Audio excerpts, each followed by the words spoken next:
Assalamualaikum warahmatullahi wabarakatuh. Alhamdulillahirabbil alamin wa bihi nasta'in wa ala umuri dunya waddin wa ala alihi wa ashabihi ajmain, amma ba'du. Bapak Ibu perindu Baitullah, apa kabar semuanya? Kembali lagi bersama saya di channel YouTube Ashifa Tour and Travel. Pada kesempatan kali ini, Bapak dan Ibu, mari kita bersama-sama untuk mengenal apa saja rukun-rukun daripada ibadah umroh.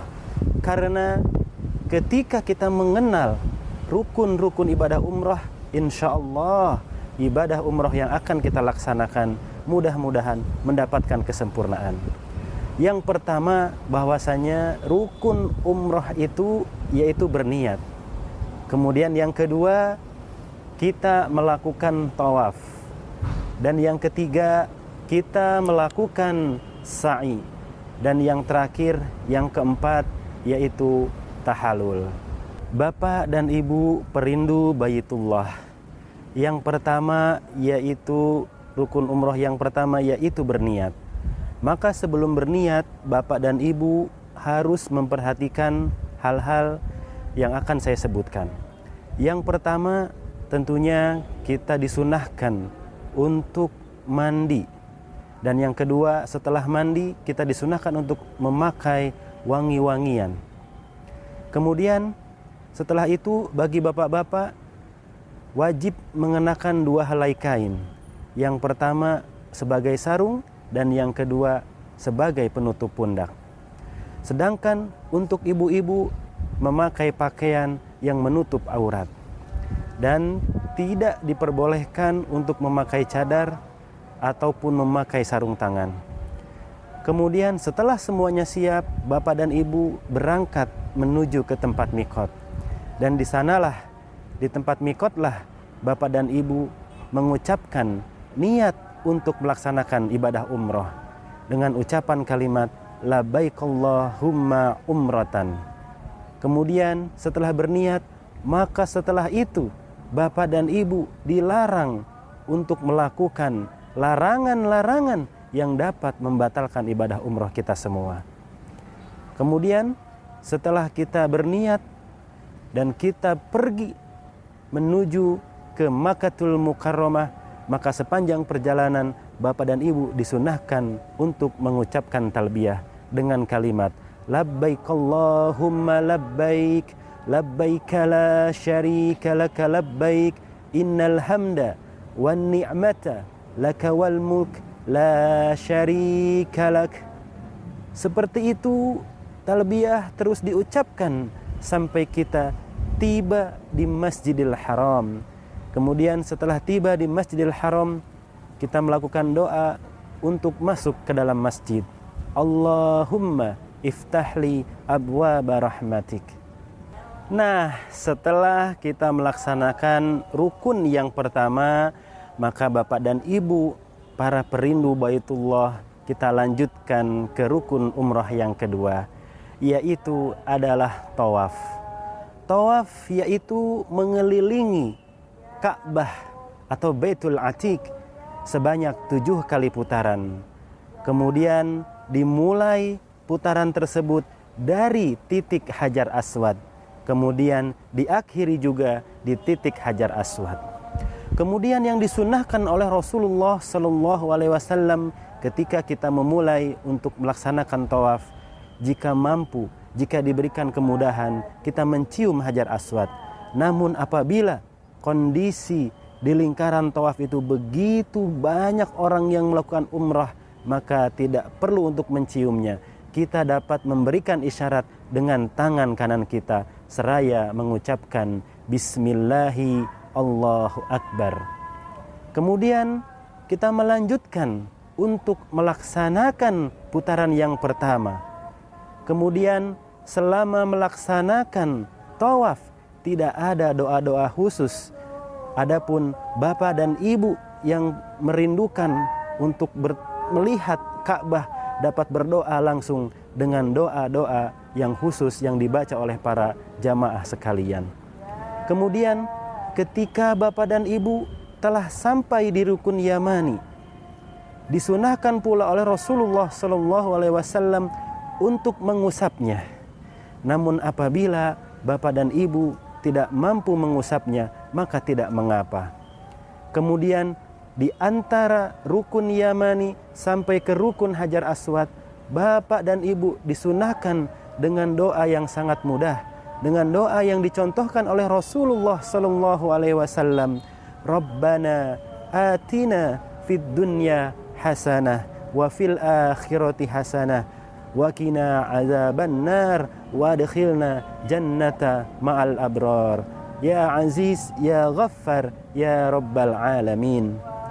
Kemudian setelah sampai di titik Hajar Aswad, kita melambaikan tangan kembali, memberikan isyarat bahwasanya kita akan memulai tawaf yang kedua seraya mengucapkan kalimat Bismillahi Allahu Akbar, dan begitu seterusnya hingga putaran yang ketujuh.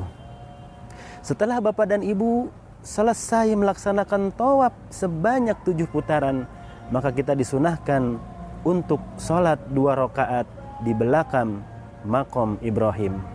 Yang pertama atau rakaat yang pertama setelah membaca surat Al-Fatihah, kita disunahkan untuk membaca surat Qul ya ayyuhal kafirun.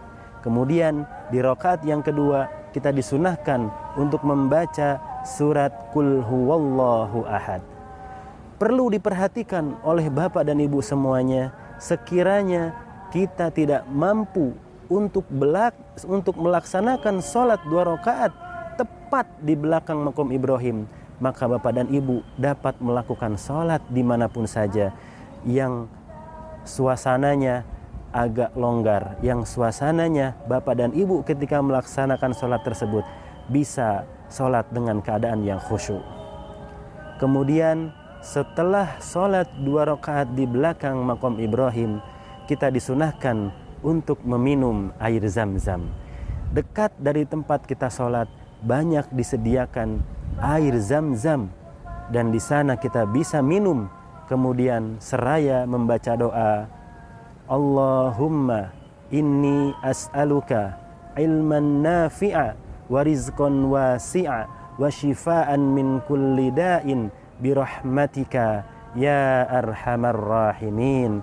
Kemudian kita setelah melaksanakan rukun yang kedua, yaitu tawaf, dilanjutkan dengan rukun yang ketiga.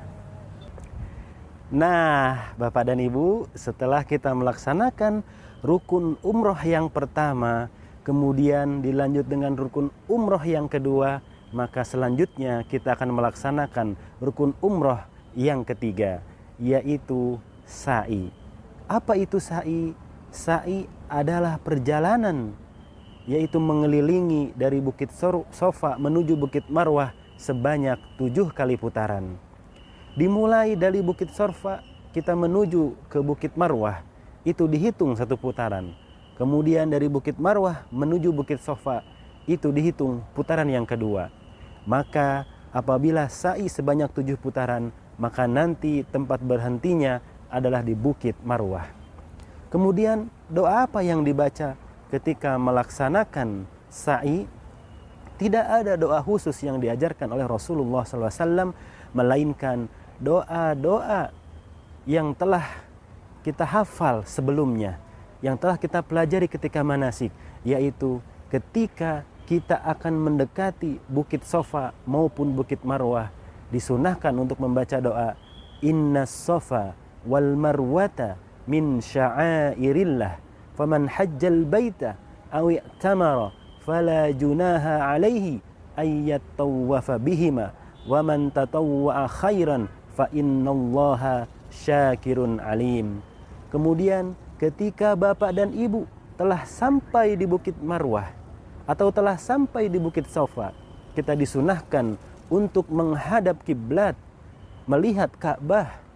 Kemudian seraya kita berdoa, memohon kepada Allah dengan doa masing-masing dari bapak dan ibu sekalian, bermunajat kepada Allah dengan tujuan dan harapan doa-doanya, berharap mudah-mudahan doa tersebut dikabulkan oleh Allah Subhanahu wa ta'ala.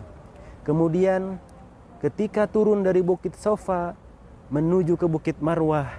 Disunahkan juga ketika sampai di lampu yang berwarna hijau itu lari-lari kecil. Ketika telah melewati atau sampai ujung lampu yang berwarna hijau, kita kembali berjalan seraya berzikir, bertahmid, dan bertakbir kepada Allah Subhanahu wa ta'ala.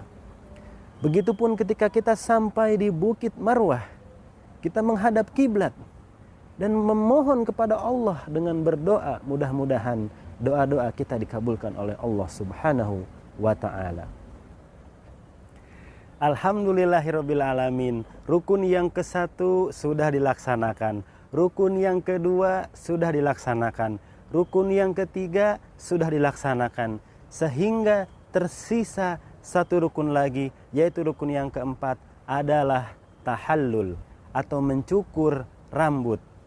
Maka Bapak dan Ibu yang sudah melaksanakan ketiga rukun umroh, di penghujung ibadah umroh, di rukun yang keempat, bagi laki-laki disunahkan untuk dibotak, dihabiskan rambutnya, atau bisa juga dicukur, dipendekkan rambutnya.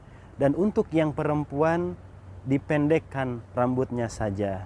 Maka mudah-mudahan setelah rangkaian rukun ibadah umroh ini kita laksanakan dengan baik dan sesuai dengan yang diajarkan oleh Rasulullah SAW. Mudah-mudahan ibadah umroh Bapak dan Ibu sekalian mendapat predikat ibadah umroh yang mabrurah, ibadah umroh yang diterima oleh Allah Subhanahu wa ta'ala, dan doa-doa yang dipanjatkan, yang diucapkan selama ibadah umroh mudah-mudahan dikabulkan oleh Allah Subhanahu wa ta'ala. Saya doakan Bapak dan Ibu yang sudah berniat untuk umroh, semoga dimudahkan, dilancarkan oleh Allah Subhanahu wa ta'ala.